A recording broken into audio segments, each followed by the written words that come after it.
welcome to the next Let's Play. We're gonna do a Let's Play of Might and Magic 6. It's another old school role-playing game that I used to play a lot. I used to watch my dad and my older cousin play this back when I was like 5, 6 years old, and came back to it many times over the years to try to beat it. I finally finished it as an adult. I've only played through it all the way once, but it's a game that's got a lot of replayability and a lot of different ways that you can approach it. But I figured, why not just do a fun little casual run through of it, and see where that takes us. So we'll start off with just the intro here. Having cheated death during the night of shooting stars, you find yourself as far from your village of Sweetwater as old Thalagar's magic could take you. 3 years have passed while Thalagar imparted what knowledge he could to train you in your chosen professions. But the time came at last when he could teach you no more, and you have ventured into the world to seek your fame and fortune.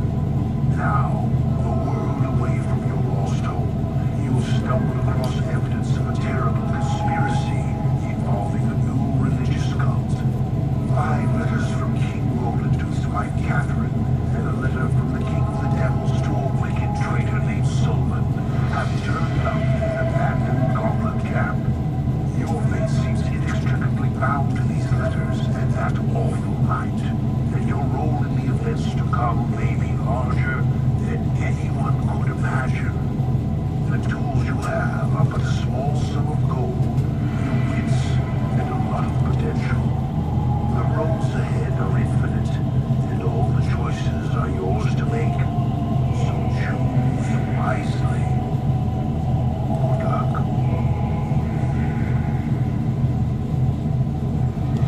Alright, so that's the intro. And we're going to make our party here. So, I do want to do a quick shout out to a few YouTubers who have been there kind of for this. The first one is RPGenie, who was one of the first Let's Players I got into. Loved watching him. I was early middle school. I would come home and watch him play this game. Really got me into that YouTube thing, and that was many, many, many years ago. But recently, there's 2 that I've noticed are doing Let's Plays. One just finished. Her name is Psychemode. I'm going to put a link to her channel in my doobly-doo down below. And the other is Huey Plays, that I'm following now, who's just starting his run. And I'll put his link down there too. And I want to thank both of you. Kind of inspired me to get back into doing the Let's Play thing, and definitely taking a crack at one of my favorite games. So it's pretty cool. You can click their portraits here, and you got a few different options for the faces. I've always liked this guy. Oh wow, and my default name, Ash. Oh yeah, back to our Pokemon. Ash vs. Evil Dead. Oh yeah, we're gonna roll him like that. But he is gonna be a knight. I know he can't use the magic, but he's basically an HP tank. He just brings a lot of hit points to the party. We're not gonna run an archer. We're gonna do I've always wanted to try a druid. I realize they're not the best, but they are versatile, and I think it'd be fun to play a druid.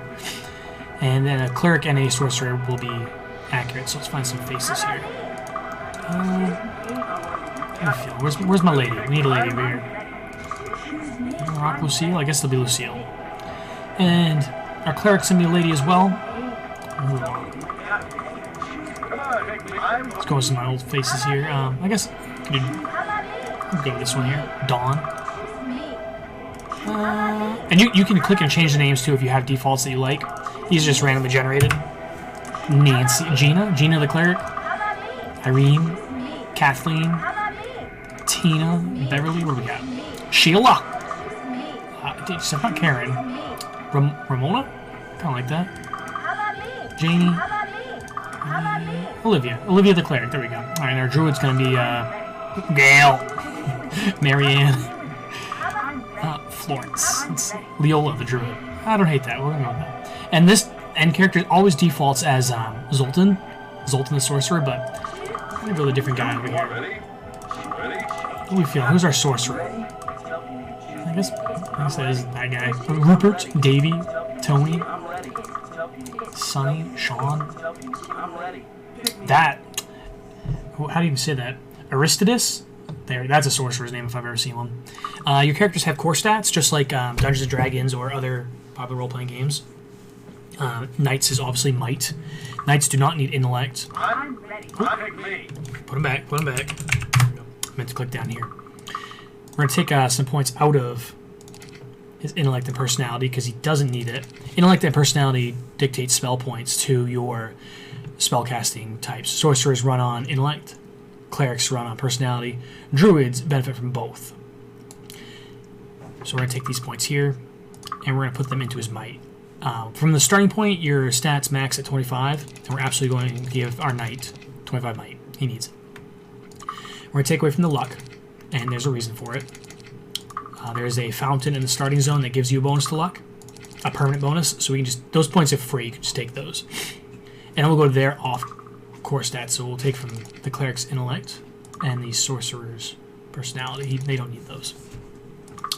The druid, cleric, and sorcerer also won't be doing a lot of might melee combat, so we're going to take from their might. Everybody needs to be fast. You want to swing first and you want to swing often. That's kind of the kicker of this game. And you can get double attacks in rounds if your speed is that high. So we got 24 points, so we could just max their speed from the start. Accuracy is important for melee and archery. But I think we want that 5th point because we're gonna make them really fast and try to shoot twice. So if we miss one, that's okay. These are just starting numbers here. Oh no, I did that. I did the math like I had a 5th character. What was I thinking? So let's see where we at. Okay. Endurance is important for HP, your hit points, and luck is like your chance to avoid traps. It's like a tiny factor in there. I'm thinking maybe I should put the accuracy back just so we're hitting more often and kind of level that out a little bit. So we're like 1, 2, 1, 2. We can take that point and make it so they're all an even 10. Seems good. Yeah, I like that. We should put some points. Should I max their... Maybe I should reduce their speed? I feel like... I'm not sure. So if your stats are under 15, there's a fountain in the game that will give you a +2 permanent bonus. The problem is they're all over the world. The luck one is in the starting zone. We could potentially raise their base intellect personality up a couple more points. But to get them to 25, that's tough. So do we want to sacrifice speed for more mana points, or do we want to be hitting and moving more often? I don't know. I'm a speed guy. That's what I'm thinking. It ain't gotta be perfect, but we'll give it a shot. Why not? It's a casual playthrough, right? Next is your skills. So there's core skills that you start with. You can't change these white ones. They are, we're starting with them. That's just, it is what it is. But then you have options over here for extra skills, and you can learn more throughout the game. But you start off with 4. Bodybuilding. Let's see. Skill adds hit points directly to your character's hit point totals. Multiply the skill in bodybuilding by the character's base class bonus. 4 for knights, 1 for sorcerers. Okay. And then doubles and triples with expert and master. So you have tiers as well. So you have you learn the skill, then you can become an expert, then you become a master, and it will scale up your skills. Body, I can't remember where we learned body, but it's later in the game, so I'm going to grab it for my knight now. I'm not even sure if these folks can learn. No, we'll have to wait till we get a trainer to teach them. What we should teach these guys, the equivalent of body is meditation, and that adds mana points the same way that body does. And likewise, I don't think we can learn that until we get to mist, so we'll pick it up. And has sword, leather, bodybuilding. I'm not going to waste a point on bow because we're going to pick up bows pretty much as soon as we start this game. This is kind of one of the dilemmas of the game is 25 years old, and I played a few times, watched a few people play. I'm not like a speedrunner, and I don't know where everything is in this game, but I do know how to get bows quickly, and we're going to do that. It turns this game into a first-person shooter at times, and it's a lot of fun. So what do we want to pick up? I like sword. Swords are cool because you can dual wield them. later at a master, as you see at the bottom there, which will significantly increase your damage. But then you sacrifice your shield. Spears are fun because if you're using shield, it kind of reduces your attack and damage. I think it's both. But if you use a two-hander, it increases both. And then if you pick up expert ranking, it adds it to your armor class, and master boosts your damage. So you can end up spears like the offensive staff. Staff does the same thing. If you become a expert, it adds it to your armor class, but master gives it a chance to stun. So it's like your mages and your sorcerers and your druids having staff gives them armor because they can't use shields. It's back to night. I think we should grab that. I don't know. You should just disarm trap. I'm gonna need one guy at least with it. The way I use my knight too is I try to give them like disarm, perception, identify, these skills that are useful, but I don't want to waste skill points, which we'll find very soon in the game as well. I don't want to raise these skills with my skill points on my spellcasters when they should be investing in their spells. Because the higher tier spells, they just keep scaling. When you get to 60 fire magic and your fireballs are doing just insanely scaled damage, that's why you don't want to waste your bodybuilding points and your perception points on your fire mage. It's just, it's just economy of skill points. So I think we'll give him disarm trap, so he's got it to start. We're gonna need it anyways. Druid does not start with any type of armor. Learning is good. That gives you bonus experience points. Can anybody else get learning? No. Okay, so that's cool. Yeah, let's give her... I don't know where we learned that. Why don't we give her learning? Basically, she'll get an increase to experience points throughout the game. And this is one of those... You kind of want to put a couple points in it early, but then you just stop adding to it. What I did in my first playthrough is I got it to master and then I left it alone. And that was it. I was like, all right, I'm a master learner. That's good. No more skill points into it. I did it for all my characters, but we'll have to do that for my other three here later. So then, back to our spellcasters. So, we're going to want them to pick up extra magic. Normally, when you first play, you're probably going to start with an archer. And archers have air magic. We don't have an archer, so we're going to teach our sorcerer air magic to start. And sorcerers can learn elemental magic, fire, water, earth, air. Clerics can learn physical magic, spirit, mind, and body. It's they're more about like they're healers. They deal with the physical and the mental. They deal with like the flesh, whereas the sorcerers deal with the elements of magic. And those are the two types, the two schools. Druids can learn all of them. However, druids cannot learn light and dark magic, whereas does it say that over here? Where is it? I don't want to read all that. That's too many words. Clerics can learn light or dark, and sorcerers can learn light or dark. There's a trick to learning both, and we will look into doing that. And so we need a second spell probably for our cleric. Shield is a solid option too. Should definitely give the hit points or the armor class so that your healer, who can resurrect your other characters, is alive. But I think, following this train over here, we have meditation. We should grab a second school of magic. Let's go with mind. Why not? And that's that. This is the starting class here. So we have Ash, Leola, Olivia, and Aristides, the sorcerer. And then poof, it drops you right into the world. It's pretty cool. Welcome to Scorpical. This is the starting town. Love that music. Horseshoes. You can use these to add 2 skill points to your character. I will be dumping these into my spellcasters for sure. This is your inventory screen as well. You look character on the right, and your gear goes in the boxes. Right-clicking examines and also uses things. So when I pick these herbs, I can right-click it on the bottle to make a potion. It's pretty neat. I have a letter. If you want to read the letter, you click it, and you click on yourself, and I'll read it. We're not going to read all that. If you want me to read all that, look it up online. Just kidding. It's a long letter. I definitely... Here, we'll go like this. If you would like to read this letter, pause your screen and read it. I'm not opposed to reading, but that's a lot of text. So go ahead. I'll be quiet for a second. And you can pause and you can read it. Alright, good. Did you read it? I'll put it back in my inventory. We're going to use that to get some gold here in a minute. Magic Arrow. It's our first spell. Boom. Pick up the staff. Nice, nice. Regular ring. Make a couple more potions. These are potions of energy. They add 10 to your primary statistics temporarily. The red is healing, and blue is for mana. For spell points. That's nice blue. So we remove fear. That's good. We will need that for some skeletons in one of the earlier dungeons. And let's we're just gonna we'll hold these for right now.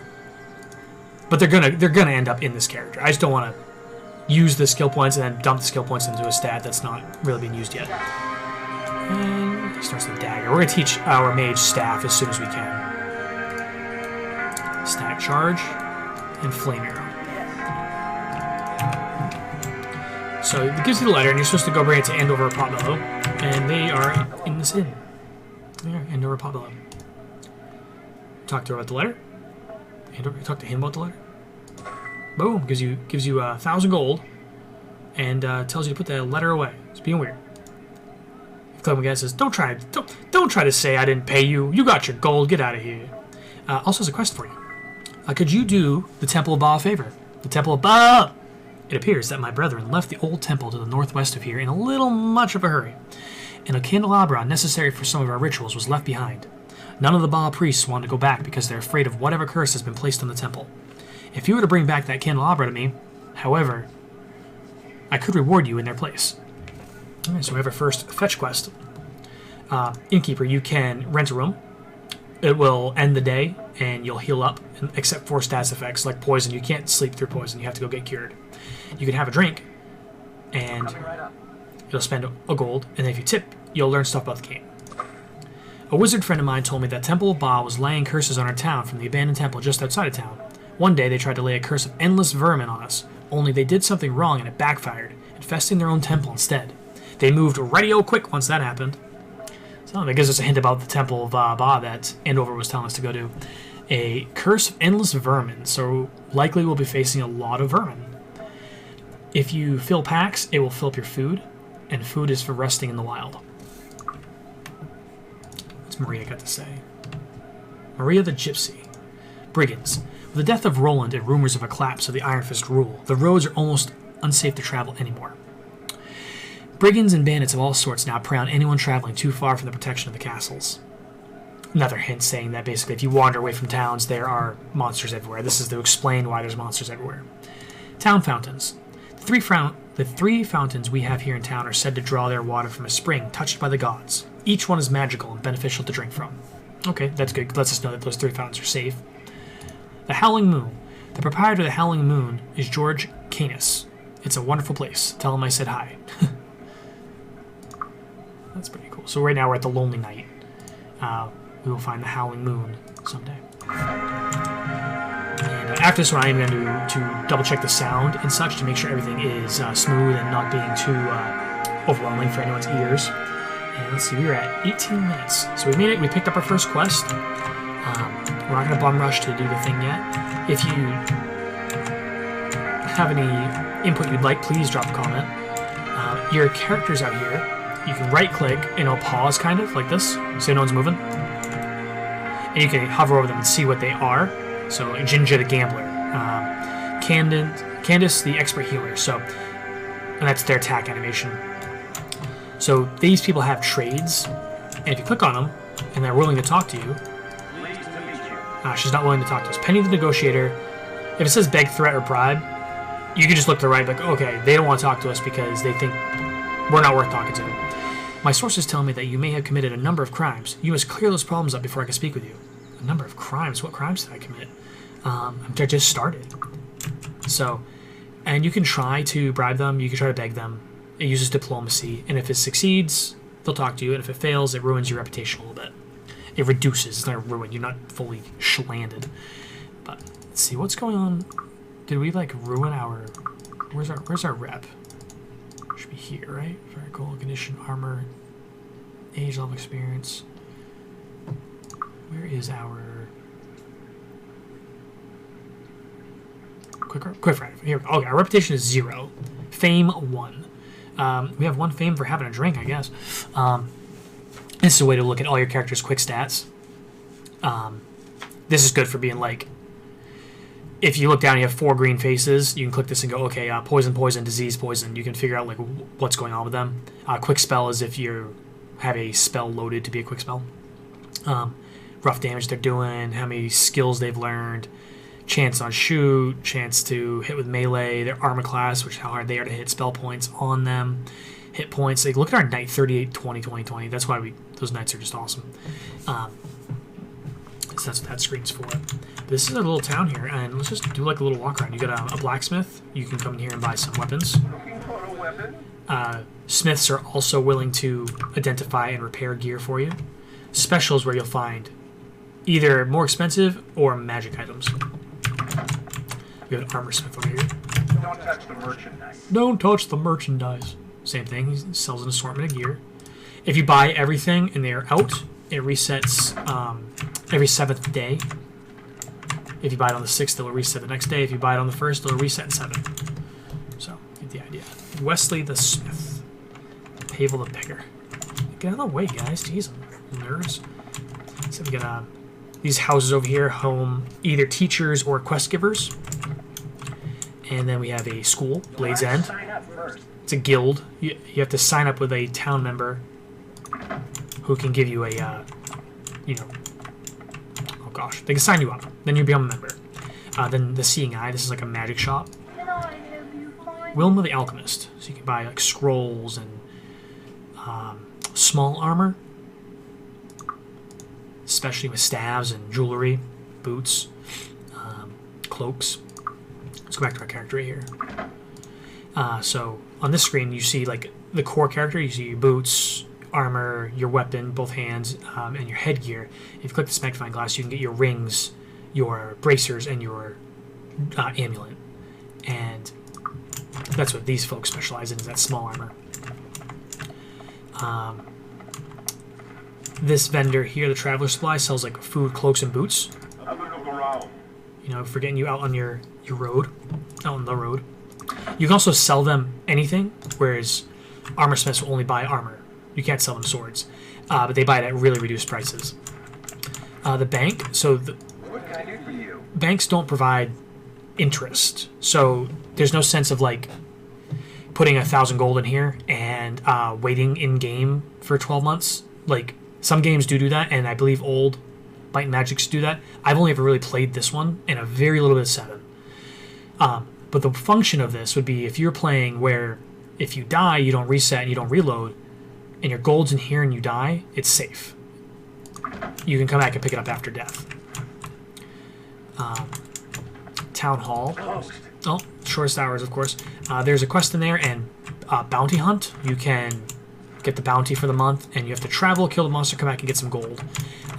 The way to really use that function is you need to have Town Portal to move around, or Lloyd's Beacon to move around. You need some way to get around the map faster, because you only have a month, and it takes 2 days by horse to travel to another town, and it takes 5 to do it by foot. So if it's like 3 map tiles over, you're not going to get there and back in time. More houses. These are more teachers. This is another guild, the Buccaneers Lair.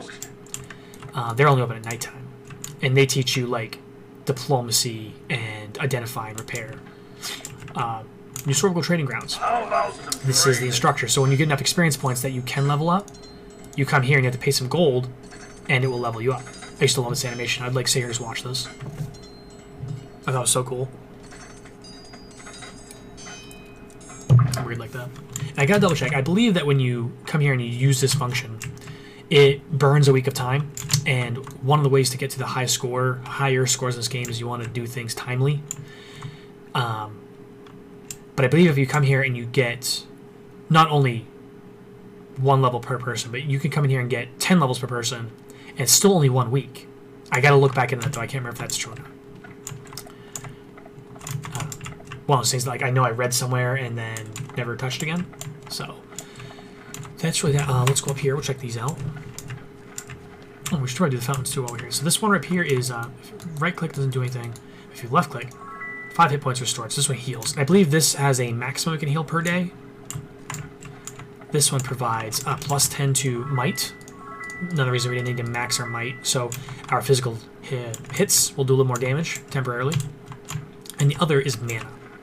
Places your blue bar. So back up over here for a second. You'll notice these little circles here are green. That means we're safe. Nothing's gonna hurt us. We're not engaged in anything. If you look up here, I right click this. Look, there's goblins up on top of this building. More goblins. How do I get up there? Attack animation. Nice cutlass. If I get close enough, I'm now engaged. See how they're moving? They're trying to come at me, but they're stuck. And my bars go to yellow. If I'm really close, like they can actually hit me, they'll go red. So Steve, this isn't close enough. I think see, like they're right on top of me. They go red. We'll deal with that in a minute. Initiate guild itself. This is where you get spells for your clerics. Goblin. New Scorpical Temple. They will heal anything for a price. And if you donate to them, you can increase your reputation to a certain point. Look, you. If you come over here, this is the place to get spells of elements for your sorcerer and your druid. Because your druid can learn all of them, of course. And the reason we're doing this is there's certain times that I want to like have a buffer, and I'm thinking that's what I'm going to use my druid for. I'm going to... She's going to have, like... She'll be dedicated to being a support, I think. But I'm going to think about it a little bit before we do episode 2. Because I never used a druid. I kind of want to like figure out how to use them. But the first thing we're going to do, I think, let's just do like a standard combat. And so I believe... Okay, please don't quote me on this. When you bought the game, you got the discs, you got like a little pamphlet on how to do combat. And this was supposed to be a tutorial. Dealing with this little pack of goblins. To kind of get you used to the controls. Okay. So we're up here. We're going to face them. Pop out, enter. Alright, so you press enter, you go into turn-based mode. So, 1, 2, there's 3. They must be stacked. Well, oh, he's behind them. There he is. Okay. So, this is where speed comes in. We're going to get more actions. See how their bar's out, but their bars are up. So it's going to go 1, 2, and then I think they're going to move, and then my guys will go. That's just the way it fell. It's initiative, just like in D&D. We're starting our sorcerer. If I click this book, I can go to my spells.